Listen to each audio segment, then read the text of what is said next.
Hello दोस्तों, नमस्कार। मैं चमन राणा स्वागत करता हूं आप लोगों का अपने YouTube चैनल पर।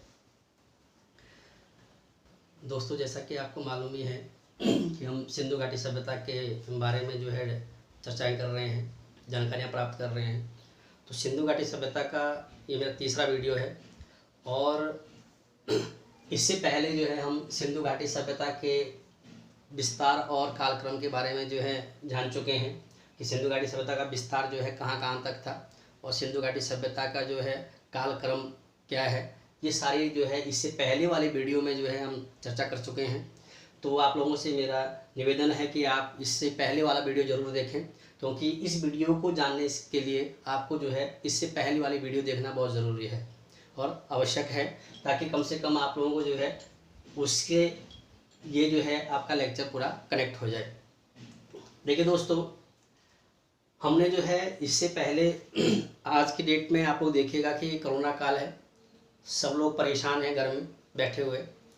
लेकिन स्वामी विवेकानंद जी का जो है एक थॉट है जो बहुत ज़्यादा आप लोगों को जो है यहाँ पर प्रेरणा देता है और कुछ करने के लिए जो है उत्तेजित करता है। देखिए, स्वामी विवेकानंद जी ने जो है कहा था कि सब कुछ खोने से ज़्यादा बुरा क्या होता है, सब कुछ खो जाने से ज़्यादा बुरा क्या होता है। स्वामी विवेकानंद जी का कहना ये है कि वो उम्मीद खोना जिसके भरोसे पर हम सब कुछ वापस पा सकते हैं, वो उम्मीद खोना जिसके भरोसे हम सब कुछ वापस पा सकते हैं, वो सबसे बड़ा जो है क्या होता है आपका, ठीक है, ज़्यादा बुरा होता है। तो मैं आप लोगों से जो है यही विवेकानंद जी के इस विचार से ही जो है प्रेरित होकर आप लोगों से एक रिक्वेस्ट कर रहा हूँ कि देखिए, ये कोरोना काल जो है ज़्यादा दिन तक नहीं टिकने वाला है। बहुत जल्द जो है हमारे सामान्य स्थिति आ जाएगी और जैसे हम पहले से जो है अपना जीवन यापन कर रहे थे, अपनी दिनचर्या जो है चला रहे थे, हम दोबारा वापस जो है उसी कंडीशन पर आएंगे, उसी स्थिति में आएंगे।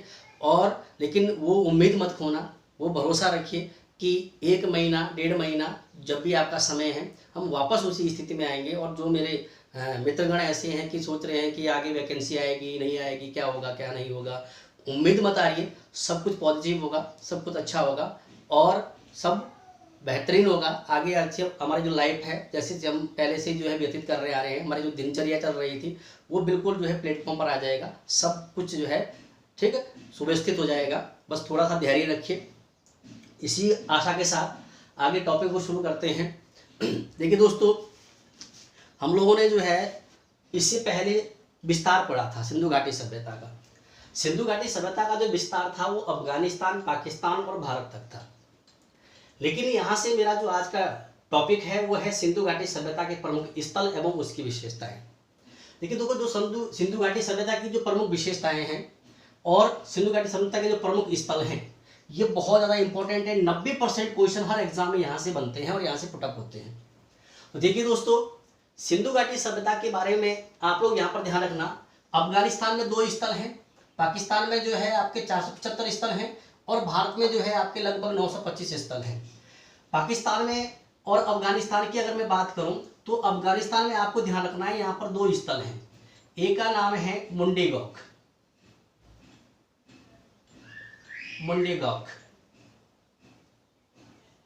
ठीक है, और एक का नाम है शोर्तगोई या सुर्तगोई।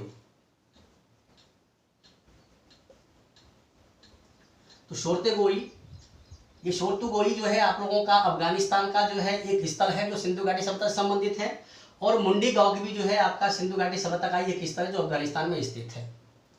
इसके अलावा देखिए दोस्तों, आपको 475 जो आपके स्थल है जो पाकिस्तान में मिलेंगे, वो पाकिस्तान के प्रमुख 3 प्रांतों में मिलेंगे।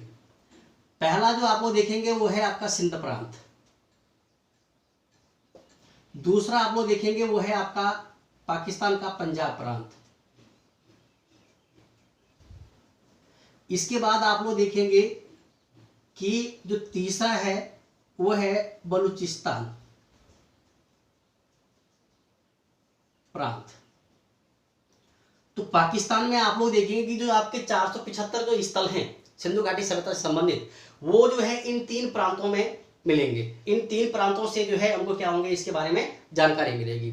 इसके अलावा दोस्तों अगर मैं भारत की बात करूं तो भारत में जो है एक आपका जम्मू कश्मीर,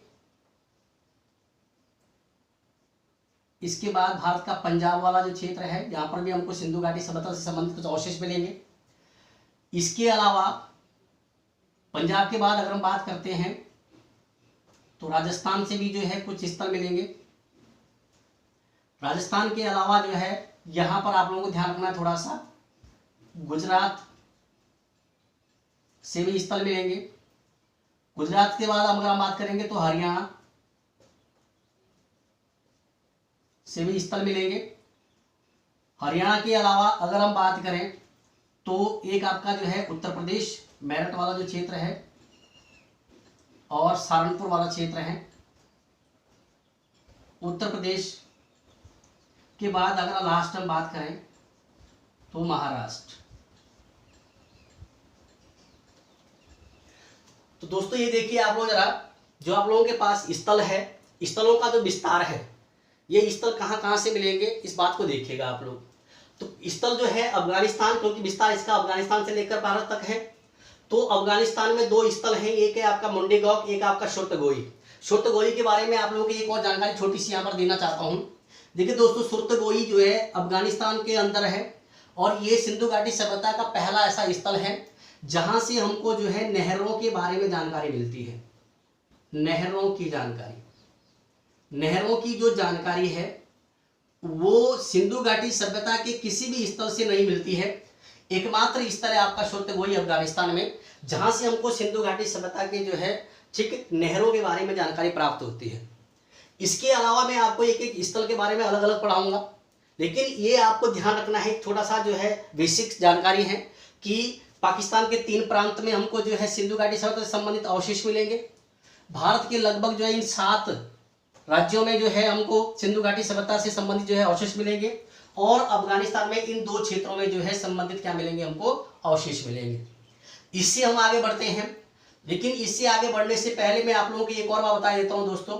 अगर आपको मेरे द्वारा दी गई जानकारी जो है सही लग रही है, आपको समझ में आ रहा है मेरा पढ़ाया हुआ, तो प्लीज मेरे लिए जो है आप लोगों का प्यार ऐसे ही मिलते रहे और मैं उम्मीद करता हूं कि आप जो है मेरे द्वारा दी गई जानकारी से संतुष्ट होंगे। तो एक कष्ट कर दीजिए कि आप मेरे वीडियो को जो है लाइक और शेयर कीजिए, जिससे मुझे जो है एक प्रोत्साहन मिलेगा और मैं आप लोगों को अच्छे से अच्छे वीडियो लेकर और अच्छे से अच्छी जानकारी जो है आप लोगों तक पहुंचा सकूं। देखिए दोस्तों, तो ये आपके साथ जो है मैं वार्तालाप कर रहा था, अभी चर्चा कर रहा था स्थल और विस्तार के बारे में। यहाँ से सिंधु घाटी सभ्यता के जो है हमको अवशेष मिलेंगे और इन्हीं सभी क्षेत्रों से जो है हमको इसके बारे में क्या मिलेगी, जानकारी प्राप्त होगी। देखिए दोस्तों, आगे बढ़ते हैं। जो ये सिंधु घाटी सभ्यता के हम आज पढ़ रहे हैं स्थल, इसके बारे में बहुत सारी जानकारियां आपको जाननी है, कलेक्ट करनी है, क्योंकि एग्जाम में यहाँ से बहुत ज़्यादा क्वेश्चन पूछे जाते हैं। देखिए जरा, जो सिंधु घाटी सभ्यता है, इस सिंधु घाटी सभ्यता में वर्तमान में देखिए प्रेजेंट टाइम पर वर्तमान में लगभग 1400 से 1500 स्थलों की खोज हो चुकी है। ठीक है, कितने? 1400 से 1500, और मैंने आपको बताया कि 1500 स्थल लगभग खोजे जा चुके हैं। ठीक है, तो इतने स्थल खोजे जा चुके हैं, लेकिन इन 1400-1500 स्थलों में से मात्र 7 स्थलों को नगर की संज्ञा दी गई है। नगर की संज्ञा दी गई है।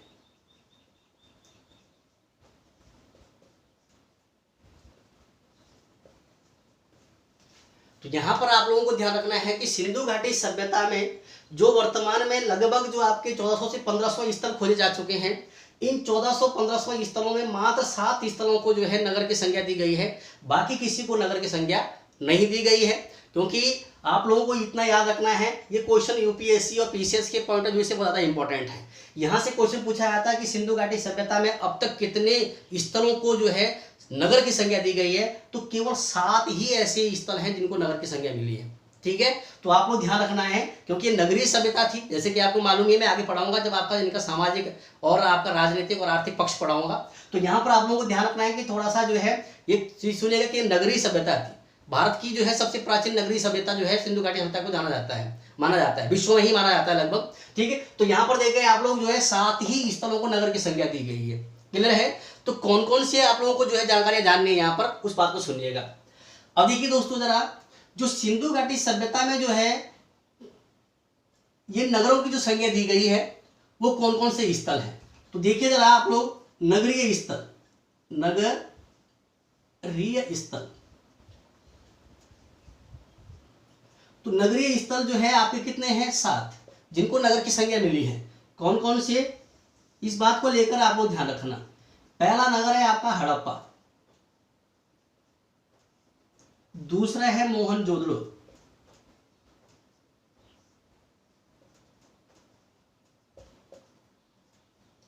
तीसरा है आपका लोथल, चौथा है धौलावीरा,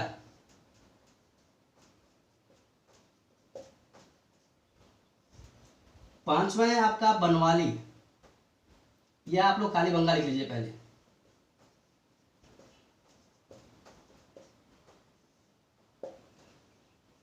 इसके अलावा छठा जो आप लोगों का है वो है चन्नूदड़ो,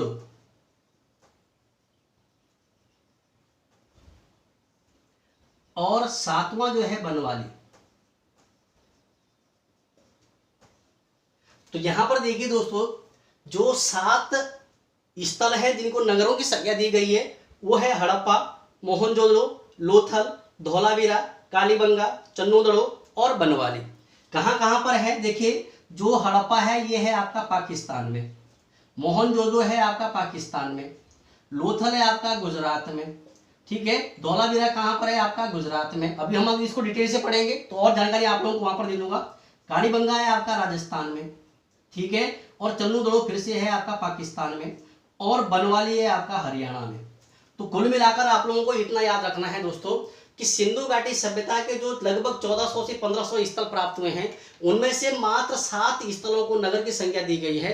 और वो कौन कौन से स्थल है, वो है आपके हड़प्पा, मोहनजोदड़ो, लोथल, धौलावीरा, कालीबंगा, चन्नूदड़ो और बनवाली। क्लियर है दोस्तों?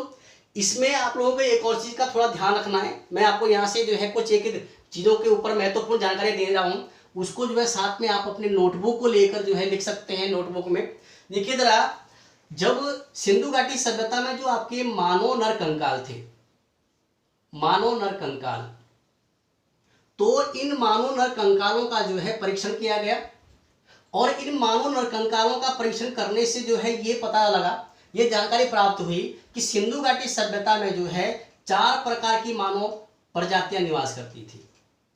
4 प्रकार की मानव प्रजातियां निवास करती थी।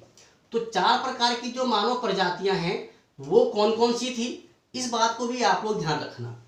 4 प्रकार की जो मानव प्रजातियां थी, पहली प्रजाति थी भूमध्य सागरी,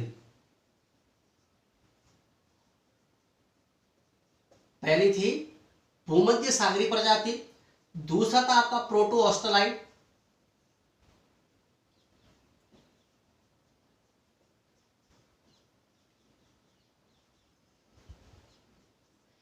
तीसरा था आपका अल्पाइंस, अल्पाइन लिख लीजिए, और चौथे थी आपकी मंगोलाइड।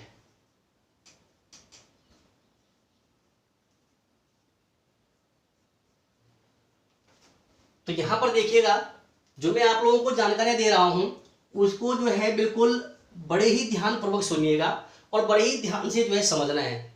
देखिए मैंने कहा आप लोगों को 1400-1500 स्थलों में से मात्र 7 को नगरों की संख्या मिली है, और 7 कौन कौन से हैं जो आप लोगों के सामने लिखे हुए हैं। इसके बाद मैंने आपको बताया था कि सिंधु घाटी सभ्यता में जो है 4 प्रकार की मानव प्रजातियां निवास करती थी, जिनमें से पहली प्रजाति थी भूमध्य सागरीय, दूसरा था प्रोटो ऑस्ट्रेलाइड, तीसरा था आपका जो है अल्पाइंस, और चौथा था आप लोगों का मंगोलाइड। इनमें से जो है आप लोगों को ध्यान रखना है कि जो सबसे ज्यादा जनसंख्या थी, ठीक है, वो सबसे ज्यादा जनसंख्या वाला जो आप लोगों का जो है मानव प्रजाति थी वो भूमध्य सागरीय थी। तो सबसे अधिक जो है जनसंख्या अगर हम बात करें सिंधु घाटी सभ्यता में, ठीक है, तो सबसे ज्यादा संख्या में जो है कौन रहते थे आपके, ठीक, भूमध्य सागरीय लोग जो है निवास करते थे। तो कुल मिलाकर आप लोगों को इतना याद रखना है कि जो जानकारी मैं आप लोगों को तक साझा कर रहा हूँ, आप लोगों के साथ जो है साझा कर रहा हूँ, वो अपनी कॉपी पर, अपनी नोटबुक पर जो है कहीं पर भी आप एक नोट्स के रूप में जो है लिख सकते हैं, बना सकते हैं। तो ये आप लोगों को जो है एक एक पॉइंट को समझते हुए आगे बढ़ना है।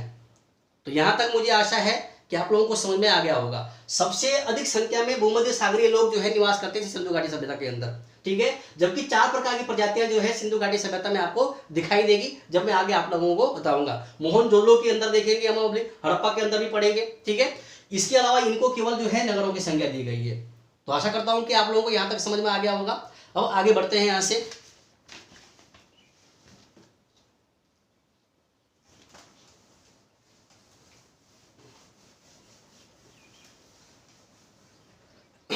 देखिए दोस्तों, अब मैं एक एक जो है स्थल को ले रहा हूं। जो हमारे पास 7 स्थल हैं जिनको नगरों की संज्ञा दी गई है, उनके बारे में पहले डिटेल से पढ़ते हैं। उसके बाद कुछ अन्य महत्वपूर्ण जो है क्या लेंगे हम लोग, जो है यहाँ से स्थल लेंगे। तो पहला जो स्थल है वो है आपका हड़प्पा।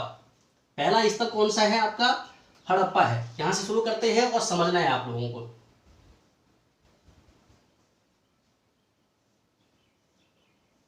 हड़प्पा के बारे में देखिए, हड़प्पा सिंधु घाटी सभ्यता का पहला स्थल है, या पहला कह सकते हैं आप लोग, जो है ऐसा अवशेष है जिसको खोजा गया था, ठीक है। तो सिंधु घाटी सभ्यता का जो ये हड़प्पा है, ये पहली ऐसा स्थल है जो सबसे सर्वप्रथम खोजा गया था। इसीलिए इसको एक और नाम दिया गया है, हड़प्पा सभ्यता। क्यों? क्योंकि ये सबसे पहले खोजा जाने वाला स्थल है। इसी के नाम पर जो है सिंधु घाटी सभ्यता को हड़प्पा सभ्यता के नाम से जाना जाता है। तो यहां पर देखिए आप जरा, हड़प्पा कहां पर स्थित है, एक एक बातों को ढंग से सुनते रहना। हड़प्पा जो है पाकिस्तान में है। हड़प्पा कहां है, पाकिस्तान में। और पाकिस्तान के में भी कहां पर, पाकिस्तान के, ठीक है, पंजाब प्रांत में। पाकिस्तान के पंजाब प्रांत में जो है ये स्थित है। और पंजाब प्रांत में भी कहां पर, वहां पर एक जिला पड़ता है आपका मोंटगोमरी। एक जिला पड़ता है मोंटगोमरी जिला। इसको आज की डेट में शाहीवाल के नाम से जाना जाता है। शाहीवाल जो है इसका वर्तमान नाम है, और मोंटगोमरी इसका प्राचीन नाम था। तो इस मोंटगोमरी के शाहीवाल कह सकते हैं आप लोग जिले में, ठीक है। मोंटगोमरी जिले में रावी नदी है। रावी नदी के बाएं तट पर स्थित है।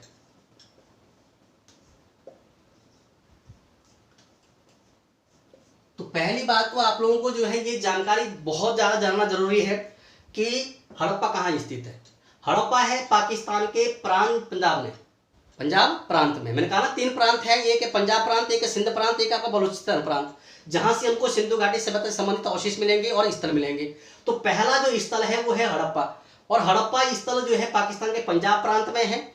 जिला कौन सा है, मोंटगोमरी जिला, ठीक है। और इसको वर्तमान में शाहीवाल जिले के नाम से जाना जाता है। और कहां पर है, रावी नदी के बाएं तट पर स्थित है। क्लियर हो गया होगा।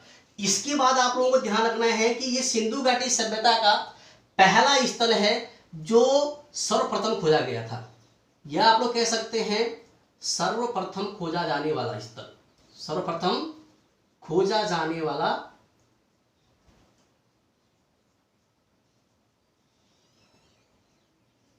स्थल था। और सर्वप्रथम खोजा जाने वाला स्थल था, इसीलिए इसको एक नाम दिया गया है। इंपॉर्टेंट क्वेश्चन बनता है यहां से, ठीक है, प्रारूप स्थल। प्रारूप स्थल।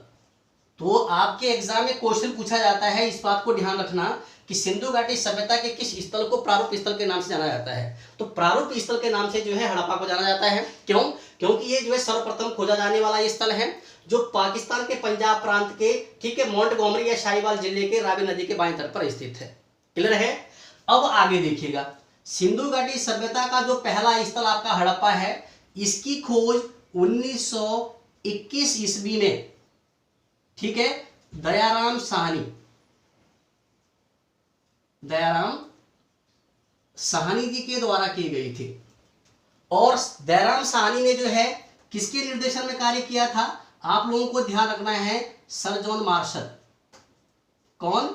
Sir John Marshall. तो सर जॉन मार्शल के निर्देशन में जो है, ठीक है, आप लोग कह भी सकते हैं, सर जॉन मार्शल के निर्देशन में 1921 ईस्वी में दयाराम साहनी ने जो है हड़प्पा नामक स्थल की खोज की थी। क्लियर है? इसके जो है आप लोग ध्यान रखना है कि दयाराम साहनी के यहाँ पर एक सहयोगी थे जिनका नाम था माधव स्वरूप वत्स। ठीक है, जानना जरूरी नहीं है, लेकिन माधव स्वरूप वत्स जो है इनके एक सहायक के रूप में कार्य कर रहे थे इनके साथ, और इन दोनों ने के सहयोग से जो है 1921 में सर जॉन मार्शल के निर्देशन में जो है इस हड़प्पा नामक स्थल की खोज की गई थी।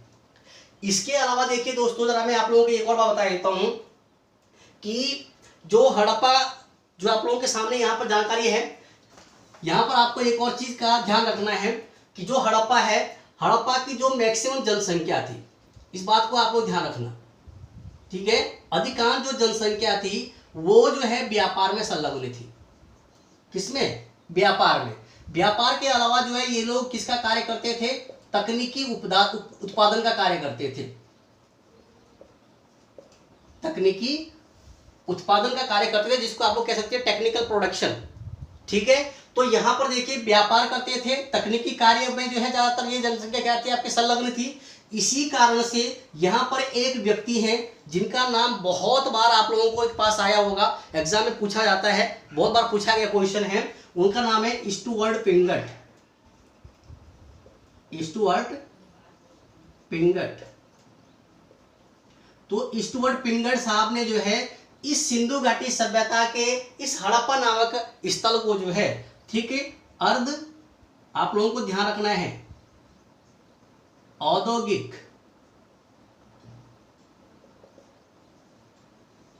नगर की संज्ञा दी थी। तो कई बार ये क्वेश्चन पूछा जा चुका है कि किसने हड़प्पा को अर्ध औद्योगिक नगर की संज्ञा दी थी। अर्ध औद्योगिक नगर की जो संज्ञा दी थी वो दी थी स्टुअर्ट पिंगट ने। क्यों दी थी? क्योंकि यहाँ की जो अधिकांश जनसंख्या है वो व्यापार और तकनीकी उत्पादन में संलग्न थी।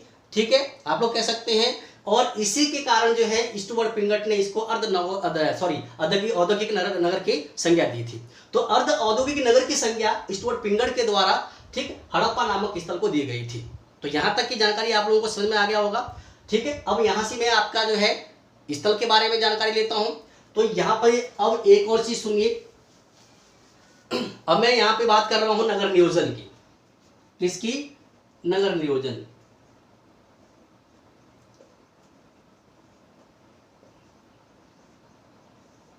देखिए दोस्तों, हड़प्पा का जो नगर नियोजन था वो मोहनजोदड़ो, कालीबंगा, ठीक है, मतलब आप लोग कह सकते हैं धौलावीरा, बनवाली, चन्नूदड़ो, ठीक है, इन सब का जो सिंधु घाटी सभ्यता का नगर नियोजन था वो लगभग जो है एक समान था। क्योंकि जब सिंधु घाटी सभ्यता का जो है उत्खनन किया गया तो जो उनके घर थे उन घरों में जो है सामान्य सी बातें जो है ऐसी थी जो लगभग हर नगर में, हर क्षेत्र में कह सकते हैं आप लोग एक समान दिखाई देती है। जैसे हर घर के अंदर रसोई घर मिल रही थी, हर घर के अंदर आंगन मिल रहा था, हर घर के अंदर जो है स्नानागार मिल रहा था, हर घर के अंदर जो है कहीं कहीं पर आपने देखा होगा कुएं मिल रहे थे, गर्ते मिल रहे थे। तो कुल मिलाकर कह सकते हैं कि जो नगर नियोजन था इनका वो लगभग एक समान था सिंधु घाटी सभ्यता के लोगों का। लेकिन यहाँ पर आप लोगों को ध्यान रखना है कि सिंधु घाटी सभ्यता में जो नगर नियोजन है किसका? हड़प्पा का। क्योंकि हमारा पहला नगर कौन सा पढ़ा जा रहा है अभी? हड़प्पा। ये कैसा था उसके बारे में जानकारी रखनी है और समझना है। देखिए दोस्तों, हड़प्पा जो है, जो नगर नियोजन था ये दो भागों में डिवाइडेड था। पहला जो ये वाला भाग है ये, और दूसरा, इसको मैं थोड़ा नीचे बना रहा हूं, एक ये वाला था, दूसरा आपका यहां पर है ये वाला। ये जो आपका क्षेत्र है ये कहला रहा है आपका निचला टिल्ला,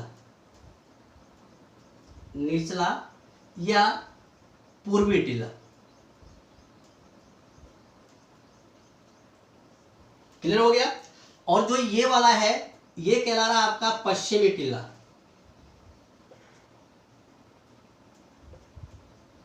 या आप लोग इसको कह सकते हैं ऊपरी टिल्ला।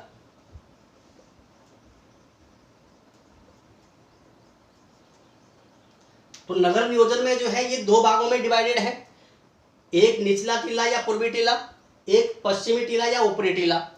ये जो है अधिकांशतः या निचले टीले से जो है थोड़ा हाइट पे ऊपर होता था, इसलिए इसको ऊपरी टीला कहा गया। ये निचला टीला होता था। लेकिन आपको ध्यान रखना है कि जो ये ऊपरी टीला है इसको सुरक्षा की दृष्टि से जो है चारों तरफ से चार दीवारी से घेरा गया था, ऐसे, ठीक है। और ये चार दीवारी है, इसको कहा गया है दुर्ग, इसीलिए इसको एक नाम दिया गया है दुर्ग टीला, क्लियर है। और इस दुर्ग को परकोटा भी कहा जाता है। आप लोग ध्यान रखना, दुर्ग या परकोटा। तो निचला टीला पूर्वी टीला कहलाया, ऊपरी टीला पश्चिमी टीला या दुर्ग टीला कहलाया। अब यहां पर आप लोगों को ध्यान रखना है कि जो पश्चिमी टीला था, इस पश्चिमी टीले में दो प्रशासनिक और पुरोहित, प्रशासनिक और पुरोहित वर्ग निवास करते थे। तो यहां पर जो निवास कर रहे हैं वो कौन कौन है? तो यहां पर निवास करने वाले लोग हैं आपके प्रशासनिक, जो शासकीय कार्य करते थे, और पुरोहित वर्ग निवास करते थे। जबकि निचला टीला जो है दुर्गीकृत नहीं था। ये जो है सुरक्षा की दृष्टि से जो है चार दीवारी कर दी गई है, इसकी चारों ओर क्या है, दुर्ग बना दिया गया है, ताकि ये लोग जो है सुरक्षित रह सकें। ये जो है दुर्गीकृत टीला नहीं था। क्यों नहीं था?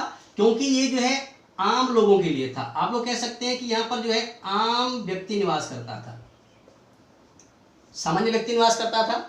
जैसे आप लोग कह सकते हैं किसान, ठीक है, मजदूर, कारीगर, व्यापारी, ठीक है। तो ये सब लोग जो है कहां निवास करते थे? आपके पूर्वी टीले पर निवास करते थे, और पश्चिमी टीले पर प्रशासनिक और पुरोहित। अब यहां पर देखिए जो है ये इतने लोग निवास कर रहे हैं, तो इसका क्षेत्रफल भी क्या होगा, ज्यादा होगा। ये एरिया बड़ा होता था, ये क्षेत्रफल कम होता था, क्लियर है। इसके बाद आप लोगों को ध्यान रखना है कि एरिया बड़ा होने के कारण ज्यादा लोगों का जो है यहाँ पर वास होता था। यहाँ पर कम लोग निवास करते थे, यहाँ पर ज्यादा लोग निवास करते थे, इसीलिए इसको नगर टीला कहा जाता था। क्या कहा जाता था? नगर टीला कहा जाता था। वेरी वेरी इंपॉर्टेंट, ठीक है। तो सिंधु घाटी सभ्यता में हड़प्पा नामक स्थल के अंतर्गत किस टीले को नगर टीला की संज्ञा दी गई? तो नगर टीला कहा गया है निचले टीले को। समझ में आ गया होगा दोस्तों यहां तक, ठीक है। और इसको कहा गया है पश्चिमी ऊपरी टीला। एक और बात देखिए दोस्तों जरा, इसी पश्चिमी टीले के उत्तर में, इसी पश्चिमी टीले के उत्तर में एक और टीला मिला है यहां पर,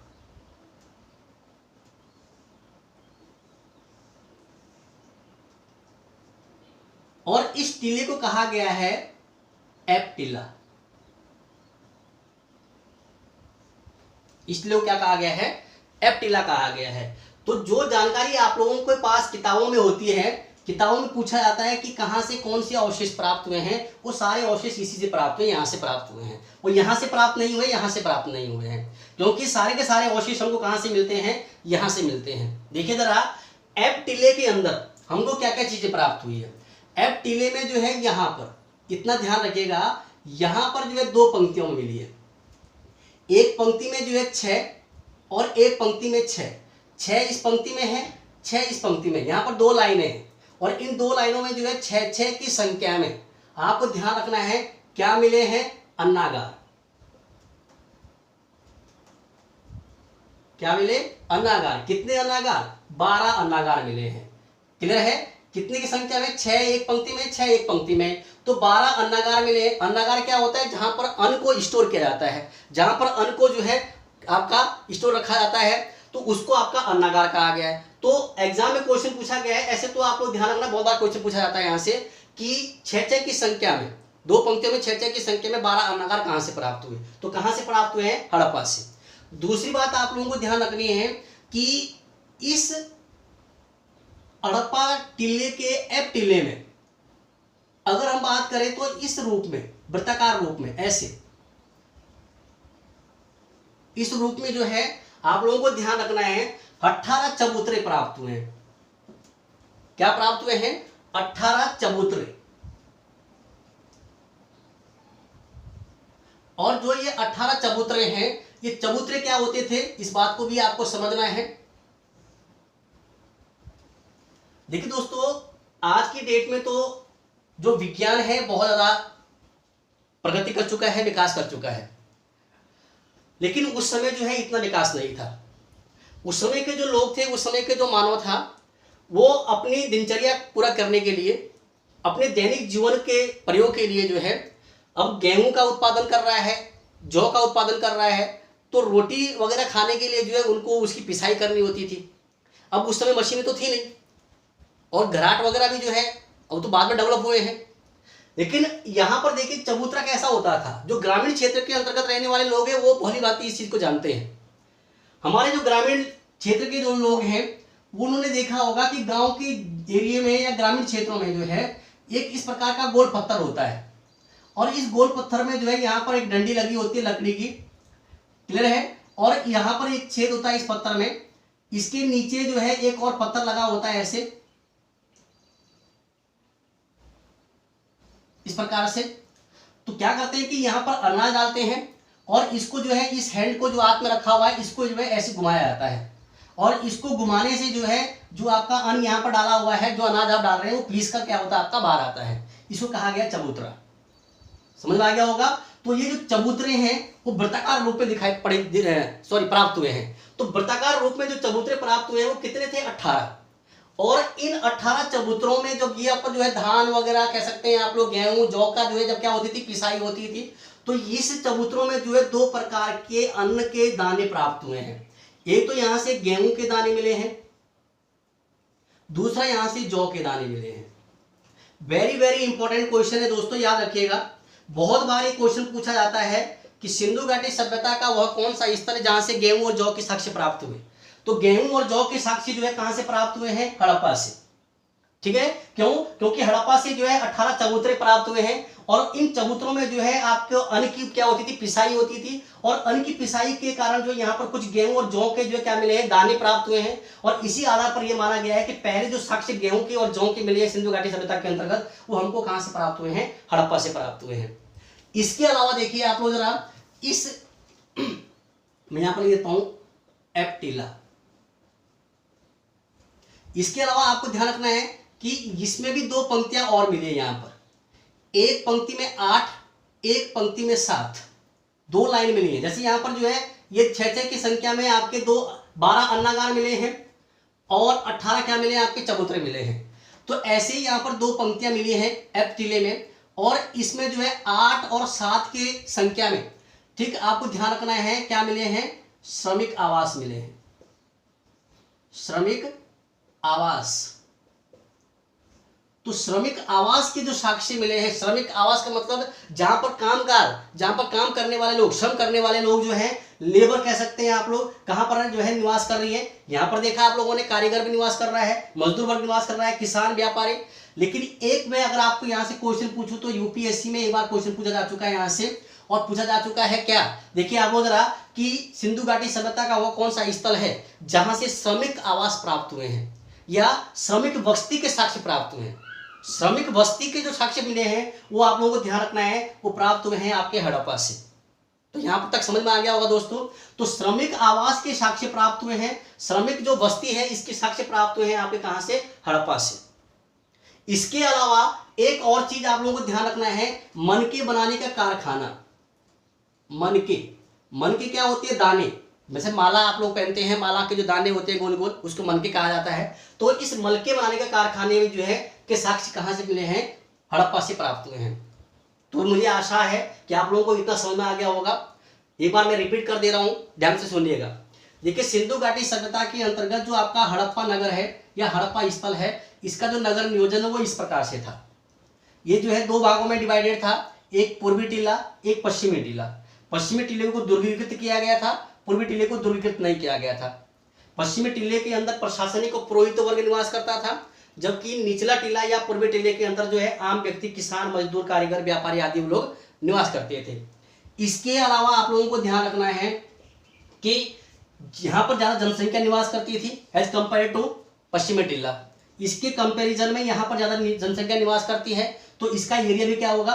बड़ा होगा, क्षेत्रफल भी क्या होगा? ज्यादा होगा। इसीलिए पूर्वी टीले को नगर टीला कहा जाता था। इसको नगर टीला नहीं कहा गया। नगर टीला किसको कहा गया है? पूर्वी टीले को। इसी मैंने कहा ना कि हड़प्पा जो है स्थल है जिसको नगर की संज्ञा मिली है। इसके अलावा इसके ऊपर एप उत्तर में कह सकते हैं आप लोग, किसके उत्तर में, पश्चिमी टीले के उत्तर में यहाँ पर एक टीला मिला है एप टीला, और इस एप टीले के अंदर जो है 12 अन्नागार मिले हैं 6-6 की संख्या में, 2 पंक्तियों में मिले हैं।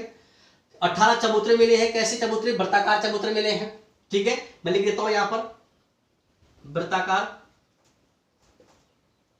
18 चबूतरे प्राप्त हुए हैं, और इन चबूतरों में गेहूं और जौ के साक्ष्य प्राप्त हुए हैं।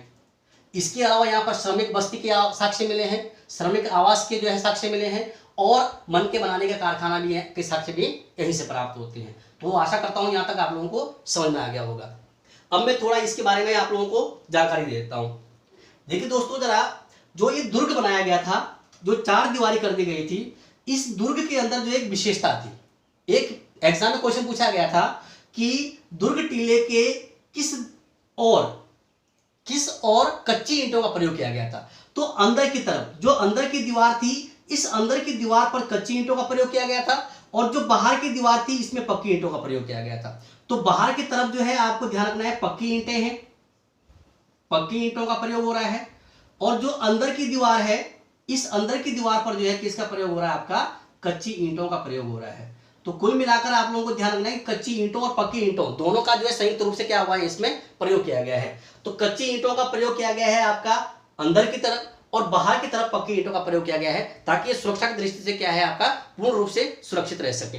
तो ये आप लोगों को थोड़ा सा ध्यान रखना है।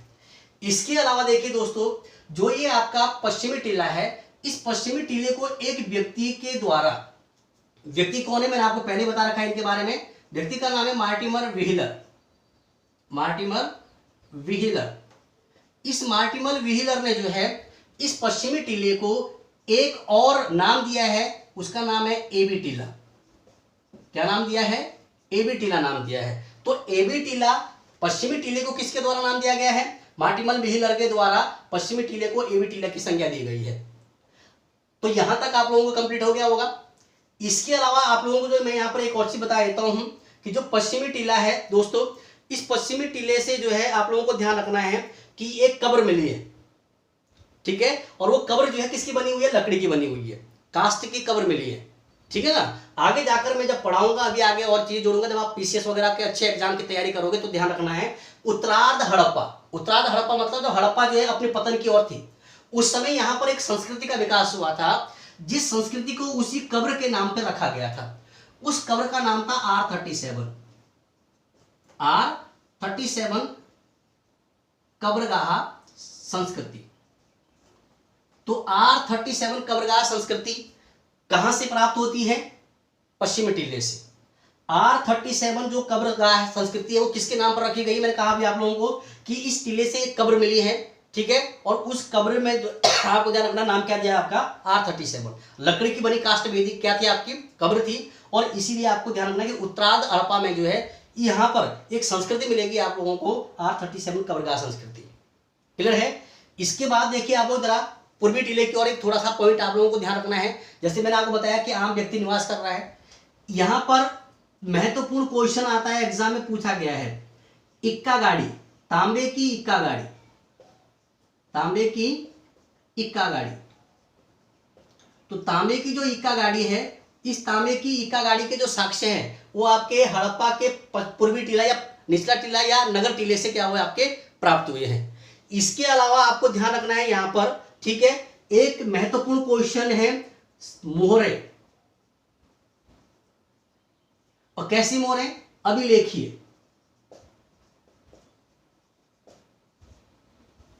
सिंधु घाटी सभ्यता में जो अभिलेखीय मोहरे हैं, अभिलेखी का मतलब है कि जिन मोहरों में कुछ न कुछ लिखा हुआ है। तो ये जो अभिलेखीय मोहरे हैं ये आपके हड़प्पा के पूर्वी टीले से मिली है।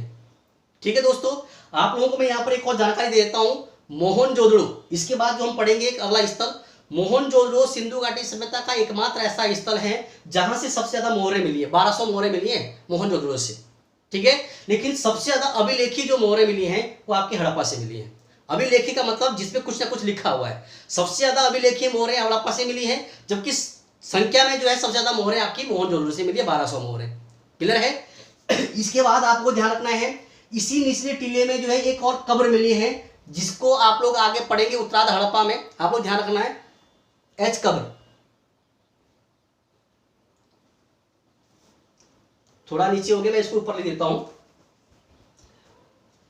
तो अभिलेखीय मोहरों के बाद यहां पर एक कब्र मिलेगी, इस कब्र का नाम है एच कब्रगाह। तो एच कब्रगाह संस्कृति दिखेगी अभी आप लोगों को आगे जब हम पढ़ेंगे उत्तरार्ध हड़प्पा, लेकिन उतना इंपॉर्टेंट नहीं है, बस इतना याद रखिएगा, एच कब्रगाह संस्कृति और R37 कब्रगाह संस्कृति, ये दोनों उत्तरार्ध हड़प्पा में हमको जो है हड़प्पा से देखने को मिलेगी। तो मैं आप लोगों से जो है एक और बात कहना चाह रहा हूं, देखिए जब आप इसको पढ़ेंगे सुनेंगे वीडियो, तो एक बार जो है ये सारी चीजें आपको समझ में नहीं आएगी। समझ का मतलब है कि ये आप लोगों को याद नहीं होगा। आप एक बार नहीं, दो बार नहीं, 3 बार, जब तक आप लोगों को ये समझ में नहीं आएगा, ज्यादा कुछ नहीं है इसमें। देखिए यहाँ पर 4 चीजें हैं, श्रमिक आवास, अन्नागार, चबूतरे और मनके। इसके बाद क्या है, यहाँ पर R37 कब्रगाह, मार्टिमर व्हीलर ने इसको जो है एबी टीले की संज्ञा दी है। प्रशासनिक पुरोहित वर्ग यहाँ पर निवास कर रहा है। इस पे देखिए निचले टीले में क्या है, आम व्यक्ति, किसान, मजदूर, कारीगर वगैरह निवास कर रहे हैं। ज्यादा जनसंख्या यहाँ पर निवास कर रही है, इसलिए इसको नगर टीला कहा गया है। यहाँ से क्या मिला है, तांबे की इक्का गाड़ी मिली है, और क्या मिला है, मोहरें मिली। कैसी मोहरें, अभिलेखीय मोहरें, जिस पर कुछ ना कुछ लिखा हुआ है। तो सिंधु घाटी सभ्यता में जो सबसे ज्यादा अभिलेखीय मोहरें हैं, मैं लिख देता हूं, सबसे अधिक, तो सबसे अधिक जो अभिलेखीय मोहरें हैं वो कहां से मिली है दोस्तों, हड़प्पा से। जबकि संख्या में सबसे ज्यादा मोहरें, बार बार रिपीट कर रहा हूं, संख्या में सबसे ज्यादा अभिलेखीय मोहरें अगर हम बात करें तो हड़प्पा, लेकिन अगर हम जनरल ऐसी संख्या की बात करें तो संख्या में सबसे ज्यादा जो है मोहनजोदड़ो से मोहरें मिलेगी। एच संस्कृत कहते हैं, R37 संस्कृति, ये दोनों उत्तरार्ध हड़प्पा में हमको हड़प्पा से मिलने देखने को मिलेगी। तो आशा करता हूं यहां तक आप लोगों को समझ में आ गया होगा। और इसके अलावा अगर आप लोगों का कोई भी डाउट है, किसी प्रकार का कोई डाउट है, ठीक है, तो आप कमेंट बॉक्स पे कमेंट कीजिए। आपका डाउट को मैं पूरा कंप्लीट तरीके से जो है शॉर्ट आउट करने का प्रयास करूंगा, ठीक है। और इसके बाद भी अगर आप लोगों को कुछ और जानकारी लेनी है तो ये मेरा दोस्तों व्हाट्सअप नंबर है 8755366859। आप मेरे को कमेंट कर, आपका व्हाट्सअप कर सकते हैं और मेरे से पूछ सकते हैं। जितनी मेरे को जानकारी है मैं आप लोगों के साथ साझा करने के लिए, ठीक है, तैयार हूं। तो बहुत बहुत धन्यवाद आप लोगों का, थैंक यू।